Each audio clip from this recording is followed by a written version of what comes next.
दोस्तों, हम लोग चर्चा कर रहे सनातन का सृष्टि निर्मिति का सिद्धांत। हम लोग 8वां अवतार देख रहे भगवान श्री कृष्ण का। उसके ऊपर हम लोग चर्चा कर रहे। उस अवतार में क्या सिद्धांत है वो जानने की कोशिश कर रहे। और एक मैंने आपको कहानी बताई थी, वो आज कहानी भी मैं पूरी करूँगा।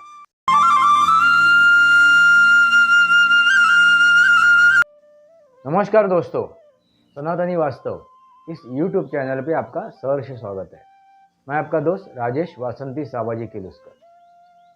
दोस्तों, हम लोग चर्चा कर रहे सनातन का सृष्टि निर्मिति का सिद्धांत।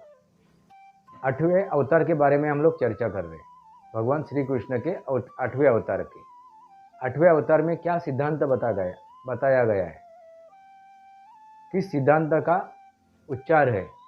उच्चारण है, वो हम लोग जानने की कोशिश करेंगे। दोस्तों, इस सिद्धांत में एक चीज़ बताई गई है, वो है नरोवा कुंजरोवा। नरोवा कुंजरोवा यानी आज हम लोग किस युग में हैं? कलियुग में हैं। और कलियुग आने का दौर तभी शुरू हुआ था। कलियुग आने का दौर तभी शुरू हुआ था, द्वापर युग में शुरुआत थी वो। इसलिए भगवान श्री कृष्ण ने गीता संदेश भी दिया था, गीता रहस्य भी बताया था। और जो युद्ध है, महाभारत का युद्ध, वो पहला विश्व युद्ध है। हम लोग बोलते हैं 3 विश्व युद्ध हुए, 3 नहीं, ये 4 विश्व युद्ध है। पहला विश्व युद्ध यानी महाभारत का युद्ध, वो महाभारत का युद्ध यानी पहला विश्व युद्ध है। और ये युद्ध लड़वाया गया था, लड़ा नहीं गया था, लड़वाया गया था। वो क्यों लड़वाया गया था? भगवान श्री कृष्ण ने ये लड़वाया था कौरव और पांडवों में। ये क्यों लड़वाया था? क्यों? पूरे दुनिया को एक चीज़ बताने के लिए, इस युद्ध के माध्यम से, ये युद्ध के जरिए बताने के लिए कि धर्म और अधर्म की लड़ाई, धर्म और अधर्म की लड़ाई हो जाती है। क्योंकि जब अधर्म हावी हो जाता है तो अधर्म को निपटाने के लिए धर्म को हथियार उठाना ही है। अधर्म को मिटाने के लिए आखिर में धर्म को हथियार उठाना पड़ता है, शस्त्र उठाना पड़ता है। ये समझाने के लिए, ये बताने के लिए ये युद्ध लड़ा गया है। अहिंसा एक सीमित तक ठीक है, मगर जब अहिंसा के वजह से अधर्म बढ़ता है तो अधर्मी को मिटाने के लिए हिंसा करनी जरूरी है। अधर्मी को मिटाने के लिए हिंसा करनी जरूरी है। वो हिंसा नहीं है, वो वध है। वो हत्या नहीं है, वो वध है। यानी अधर्म का वध होना जरूरी है। आपने ये महाभारत का युद्ध सुना होगा, देखा होगा, कहानी में सुना होगा, या चित्रपटों में या सीरियल में देखा होगा आपने। वो युद्ध जो घटित हुआ, उसके पीछे पूरी रणनीति किसकी थी? भगवान श्री कृष्ण की। और उन्होंने उसमें सिद्धांत भी बताया है। वो सिद्धांत क्या है? नरोवा कुंजरोवा। जब द्रोणाचार्य का वध किया गया, क्योंकि द्रोणाचार्य अधर्मी के साथ में खड़े हुए थे। द्रोणाचार्य किसके साथ में खड़े थे? अधर्मी के साथ। जो अधर्मी के साथ भी खड़ा होता है वो भी अधर्मी हो जाता है, बल्कि उससे बढ़कर वो अधर्म करता है। क्योंकि उसको मालूम है, उसको सच्चाई मालूम है धर्म क्या है और अधर्म क्या है। वो जानने के बाद वो अधर्म का साथ देता है, तो जो अधर्म करने वाला है उससे भी बढ़कर वो अधर्मी हो जाता है। इसलिए गुरु द्रोणाचार्य अधर्मी हो गए थे और उनको हटाने के लिए, उनका वध करने के लिए जरूरी था नरोवा कुंजरोवा। मगर दोस्तों, इस युद्ध में एक चीज़ हुई थी, जो नियम थे, ये युद्ध के नियम बनाए थे, वो युद्ध के नियम तोड़े गए। और किसने तोड़े?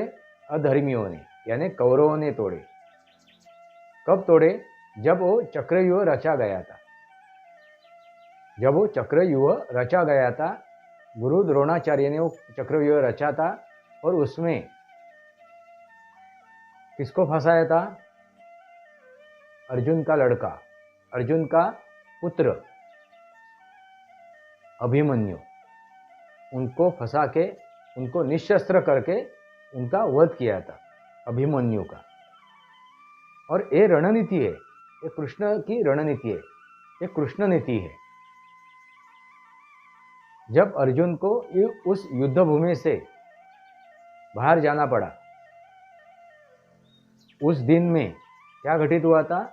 अर्जुन को युद्ध भूमि से बाहर जाना पड़ा था। ये कृष्ण की रणनीति है। तो क्यों करवाया गया? क्यों ये करवाया गया?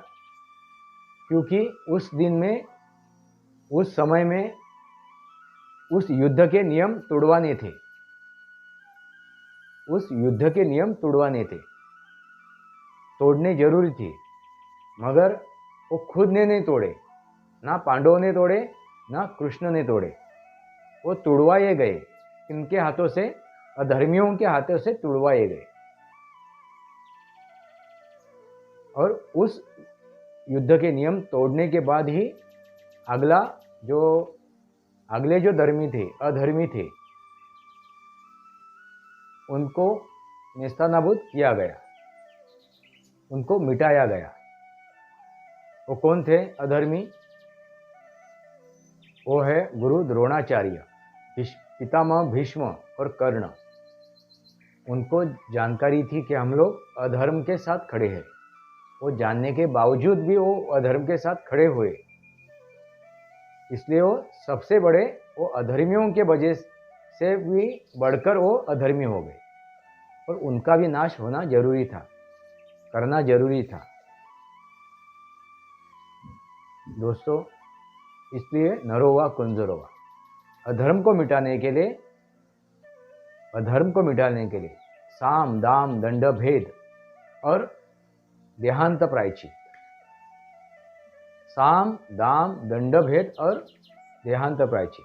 समझा के देखो, नहीं समझा तो उसको लालच दो, नहीं लालच यानी उसको कुछ देने की कोशिश करो, दाम दो उसको, भाई ये ले और सुधर जा, ये ले और सुधर जा। जैसे भगवान श्री कृष्ण ने दुर्योधन को कहा था कि कम से कम 5 गांव दे, बाकी पूरी दुनिया तेरी, सिर्फ 5 गांव दे पांडवों को, मगर वो माना नहीं। यानी उनको दाम दे, उसको दाम दिया, दाम ले और इतना ही छोड़ दे। मगर उसने क्या कहा कि सुई के नोक के ऊपर जितनी जगह रहेगी उतनी भी नहीं दूंगा।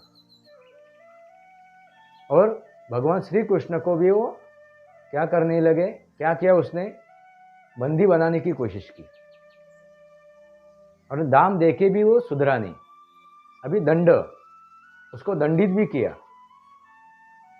क्योंकि दंडित कब किया उसको? जब युद्ध शुरू हुआ, उसके भाई मारे गए,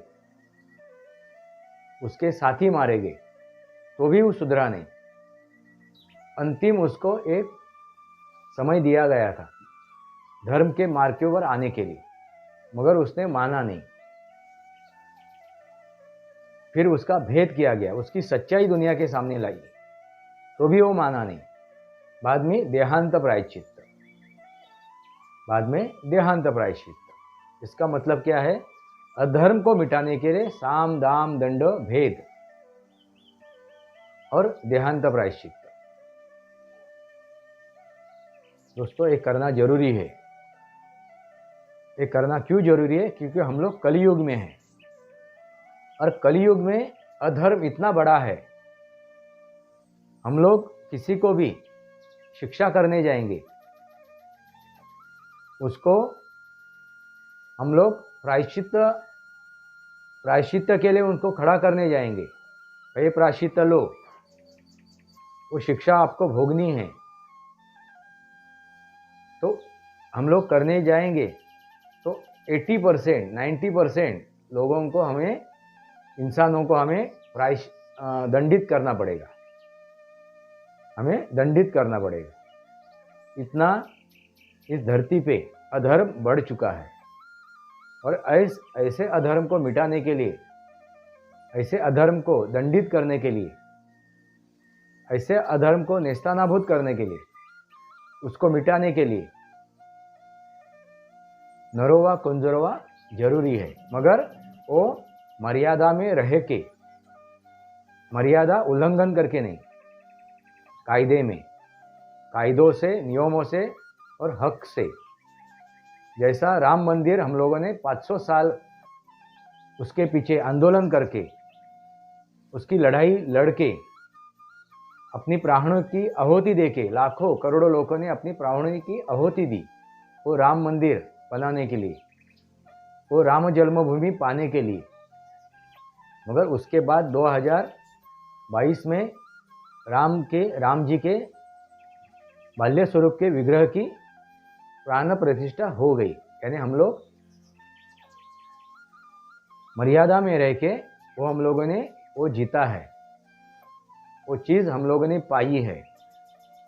कलियुग, साम दाम दंड भेद और देहांत प्रायश्चित, वो करना जरूरी है। कैसे? नरोवा कुंजरोवा। जैसे आज के तारीख में मोदी जी, आज के तारीख में वर्तमान में मोदी जी विरोध में जो बैठे हुए वहां से भी लोगों को अपने साथ ले रहे। भले उन्होंने गुनाह किया है, भले उन्होंने गुनाह किया है, तो भी उनको क्षमा करके अपने साथ ले रहे। क्यों? क्योंकि उनको एक संधि दे रहे, उनको एक चांस दे रहे कि भाई सुधर जाओ, वरना आपको दंडित करना पड़ेगा। यानी जैसे वाल्मीकि ऋषि, जिसको हम लोग वाल्मीकि ऋषि कहते, वो वाल्याकोरी थे। वो पहले गलत काम करके, हत्या करके उदर निर्वाह कर रहे थे, तो उनको नारद मुनि ने क्या किया? राम के शरण में आने के लिए बात की, राम नाम जपो और एक गलती से आप जो गलतियां कर रहे हो उससे बाहर निकलो, अधर्म से धर्म में आ जाओ। और उन्होंने माना, समझा और वाल्याकोली के वाल्मीकि ऋषि हो गए। और राम जन्म के पहले उन्होंने राम कथा लिख दी। तो ऐसा मतलब नहीं है कि जिसने गुनाह किया है, मगर उसको चांस देने के बाद, संधि देने के बाद, एक प्रयास करने के बाद उसको वो बदला नहीं, वो धर्म के मार्ग पे आया नहीं, तो आखिर में क्या है? उसका अंत करना जरूरी है। देहांत प्रायश्चित, साम दाम दंड भेद और देहांत प्रायश्चित, वही है। यही सृष्टि के सिद्धांत का वही है सृष्टि का निर्मिति का सिद्धांत।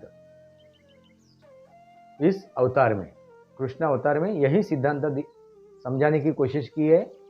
वह है नरोवा कुंजरोवा, मगर वो मर्यादा में रह के।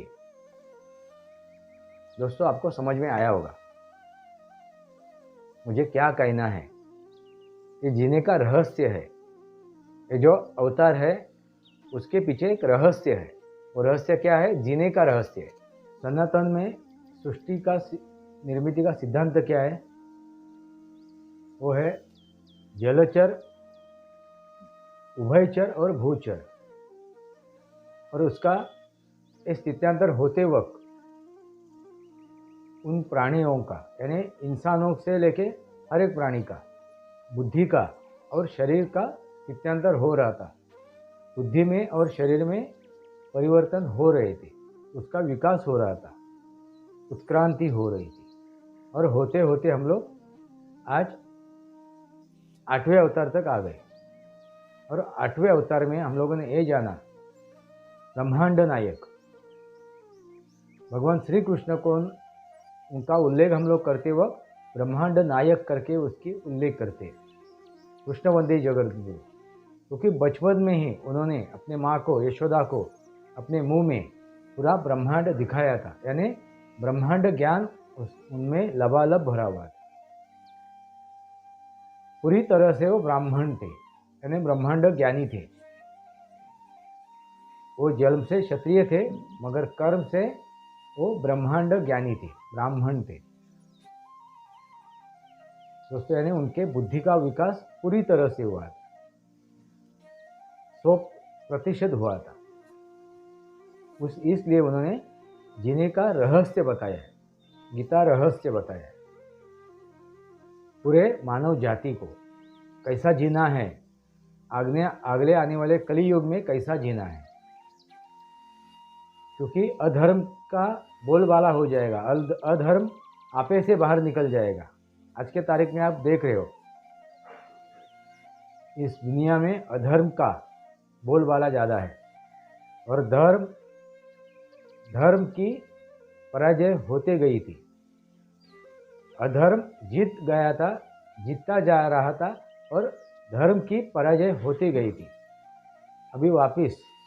अभी पुनर्स्थापित हो रहा है, अभी धर्म जीतने लगा है, धर्म की जय होने लगी है। आपने देखा है 2022 में राम मंदिर बन चुका है 500 साल के बाद। ये धर्म की लड़ाई 500 साल लड़नी पड़ी और वो भी नरोवा कुंजरोवा। आप वो पूरा इतिहास जानोगे तो उसमें आपको पता चलेगा कि नरोवा कुंजरोवा करना पड़ा वहीं पे भी। मर्यादा में रह के कोर्ट के मार्फत, न्यायालय के मार्फत वो विवाद खत्म किया गया। ऐसे एक अभी विवाद खत्म होने के दौर पे है, क्योंकि हम लोग अभी सतयुग के तरफ बढ़ चुके हैं। सतयुग शुरू हो चुका है, ये शुरुआत है और कलियुग खत्म होने के कगार पे है। दोस्तों हम लोग अभी आधी अधूरी जो कहानी मैंने छोड़ी थी उस पे जाएंगे और कहानी पूरी करेंगे। कहानी में क्या बता रहा था मैं कि ज्योतिष शास्त्र अगाध है। ज्योतिष शास्त्र यानी खगोल शास्त्र, ग्रह तारों का इंसानों के ऊपर, जानवरों के ऊपर वाकई में असर गिरता है और वो हिसाब से, उसके हिसाब से, ग्रह तारों के हिसाब से वो बिहेवियर करते हैं, वो सोचते हैं, उसके ऊपर जो असर होता है। और मैंने वो जानने के लिए वाकई में दो इंसान एक साथ हो, दो इंसान एक साथ हो तो उनका एक दूसरे के ऊपर कैसा असर गिरता है वो जानने के लिए मैंने शादी की थी। जो हमारी पत्रिका, जहाँ पे हमें पत्रिका जुड़ी नहीं थी, कुंडली मिलन हुआ नहीं था मेरी बीवी का और मेरा। मैंने प्रयोग किया था अपने ऊपर ही और वाकई में वो सिद्ध हुआ। क्योंकि गुरुनाम मिलन यानी क्या है, दोनों की सोच मैक्सिमम क्या हो रही है, एक दूसरे से जुड़ती है क्या, एक ही सोच से वो निर्णय लेते हैं क्या, एक ही सोच से वो काम करेंगे क्या, कर्म करेंगे क्या। तो सोच अलग अलग है तो एक साथ हम लोग नहीं रह सकते, एक साथ हम सफ़र नहीं कर सकते। कुछ नहीं कुछ मनमुटाव आते रहेगा, झगड़े होते रहेंगे और हम लोग दूर हो सकते। मगर हम लोगों ने ठाना तो ये हम लोग कर भी सकते। हम लोगों ने समझो ठाना कि नहीं, हम रह सकते, हम उस पर परिवर्तन ला सकते, नियति के लिखा रेखी को हम लोग बदल सकते। क्योंकि मेरी शादी होने के बाद 3 महीने गुजर चुके थे और वाकई में तीसरे महीने में वो वक्त आया था कि हम लोग अलग हो सकते थे। वाकई में 3 साल के बाद वो दौर आया था कि हम लोग अलग हो सकते, अनबन हो सके हुई थी हम में। और वाकई में 6 साल के बाद एक बार फिर वो दौर आया था कि हम लोग अलग हो सकते थे, मगर मुझे मालूम था कि ये जो भी हो रहा है उसकी वजह क्या है? हमारी सोच, हमारी साइकोलॉजी, हमारी बुद्धि। हम लोग उसको काबू करते हैं, उस पर नियंत्रण लाते हैं, तो हम लोग हमसे गुनाह नहीं होगा, हम लोग अलग नहीं होंगे, हमारा सांसारिक जीवन अच्छी तरह से चलेगा। इसलिए मैं हर एक पग सोच समझ के उठा रहा था, हर एक पग सोच समझ के उठा रहा था, विचार करके, अध्ययन करके मैं उठा रहा था। और हर एक आदमी कर सकता है अपने जीवन में। वो समझो चीज़ें नहीं है हमारे प्रारब्ध के वजह से हो, या इस कर्म के वजह से हो, इस जन्म के कर्म के वजह से हो, तो भी हम लोग उसको बदल सकते हैं। इच्छा शक्ति हो तो, निर्णय क्षमता हो तो, हम लोगों ने ठान लिया तो। क्योंकि जब मैं विद्यार्थी था, उस विद्यार्थी दशा में था, तब मेरी शिक्षा सिर्फ 10वीं तक ही होने वाली थी, क्योंकि पत्री के हिसाब से, जन्म कुंडली के हिसाब से। मगर मैंने ठान लिया कि ऐसा नहीं हो सकता है। तभी मुझे मालूम नहीं था कि तभी मुझे ज्योतिष शास्त्र के बारे में इतना जानकारी नहीं थी। मगर मैंने सोचा ऐसा कैसा हो सकता है, मैं क्यों नहीं सीख सकता हूँ, मैं क्यों नहीं उच्चतम शिक्षा ले सकता हूँ, उच्च शिक्षित मैं क्यों नहीं हो सकता हूँ। और मैंने जीत पकड़ ली, मैंने ठान लिया, मेरी इच्छा शक्ति प्रबल हो गई। और मुझे दिक्कतें आई, काफ़ी दिक्कतें आई। वो दिक्कतें क्या थी कि मेरा कभी कभार मानसिक संतुलन डामाडोल हो रहा था, आजू बाजू की स्थिति डामाडोल मुझे कर रही थी। मगर मैंने ठान के रखा था कि नहीं, मुझे करना है, उच्च शिक्षित मुझे होना है। और वाकई में मैं हुआ। वाकई में मैंने 5 डिप्लोमा हासिल किए। 5 एक नहीं तो 5 डिप्लोमा मैंने हासिल किए। यानी हम लोग नियति का लेखा जोखा बदल भी सकते, ठान लिया तो। इसका मतलब क्या है कि हम लोग गलत भी कर सकते और अच्छा भी कर सकते। जो नियति ने लिख के रखा हुआ है, उसको गलत ठहराने के लिए हम लोग गलती भी कर सकते हैं और सही भी कर सकते। मैंने सही काम किया। जो होने वाला नहीं है वो भी हम लोग कर सकते हैं। मेरा सांसारिक जीवन जी सकता हूँ, हम लोग दोनों साथ में रह सकते हैं। और वैसा हुआ भी। 3 महीने के बाद नहीं हुआ, 3 साल के बाद भी नहीं हुआ, और 6 साल के बाद भी नहीं हुआ। क्योंकि हम लोगों ने 12-13 साल एक साथ संसार किया, सांसारिक जीवन जिया। बाद में ऐसा कुछ हुआ, स्थिति परिस्थिति के वजह से, कि हम लोग अलग हुए। वो असर तो है, ग्रह तारों का असर था, मगर जितना शुरुआत में था, 6 साल तक था, उतना नहीं था। मेरी बीवी मुझे साथ देती तो आज भी हम लोग साथ में होते।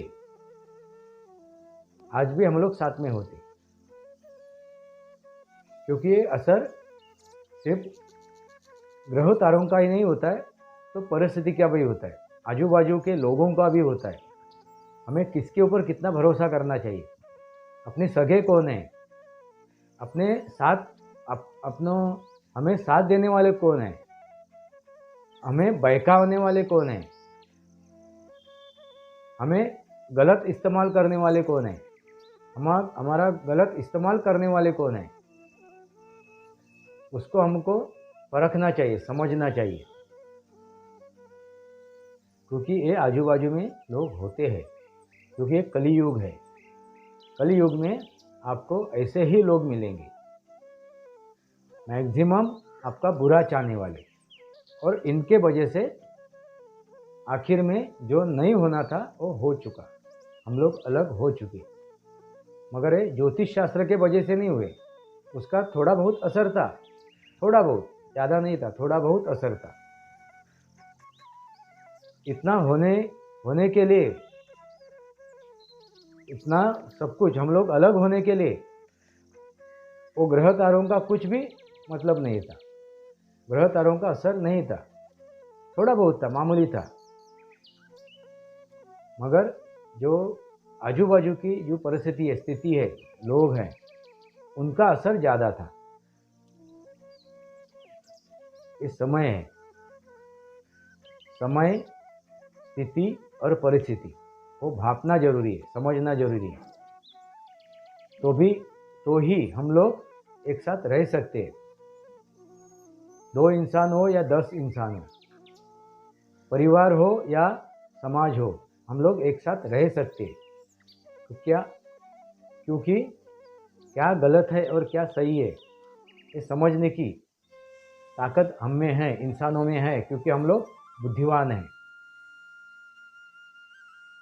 इतना होने के बावजूद भी हम लोग गलत निर्णय लेते हैं, तो हमसे बदतर कोई नहीं है, हमसे बड़ा बदतर कोई नहीं है, मूर्ख कोई नहीं है, खुद हमारे हम लोग दुश्मन हैं।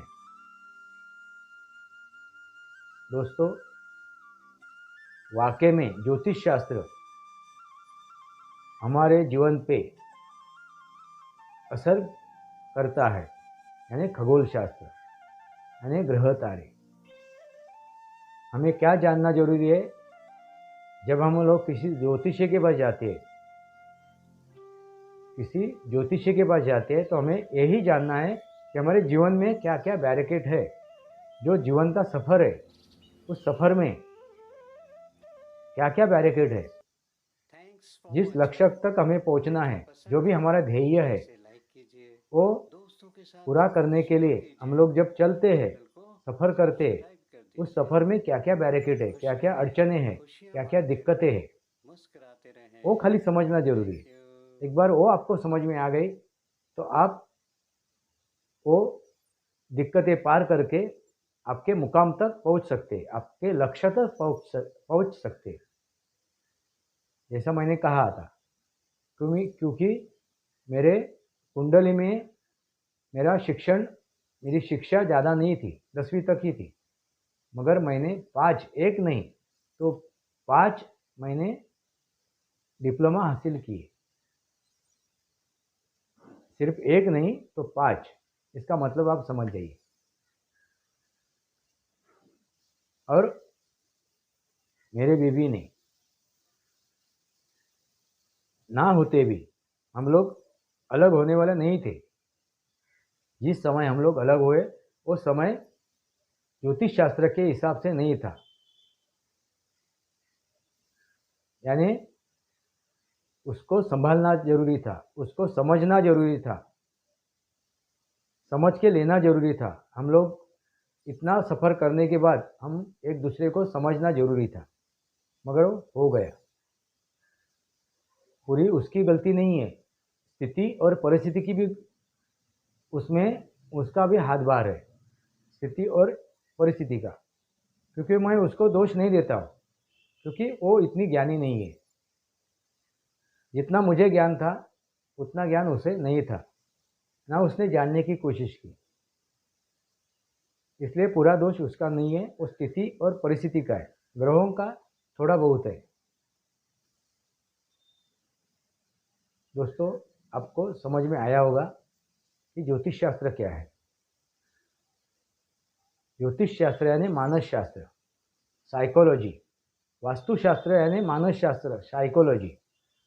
जो भी होता है अपने जीवन में, उसके पीछे हम खुद होते हैं। सही निर्णय लेना है या गलत निर्णय लेना है, वो अपने हाथ में होता है।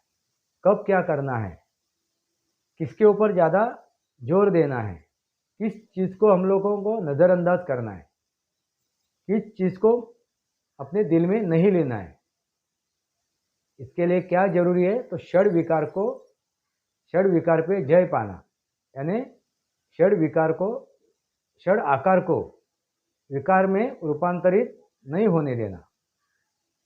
काम, क्रोध, लोभ, मोह, मद, मत्सर, इसके ऊपर हम लोग अमल लेते हैं, नियंत्रण पाते हैं, मर्यादा में रहते हैं, तो हमसे गलतियां नहीं होगी, हम लोग गलतियां नहीं करेंगे। शास्त्र यानी विज्ञान,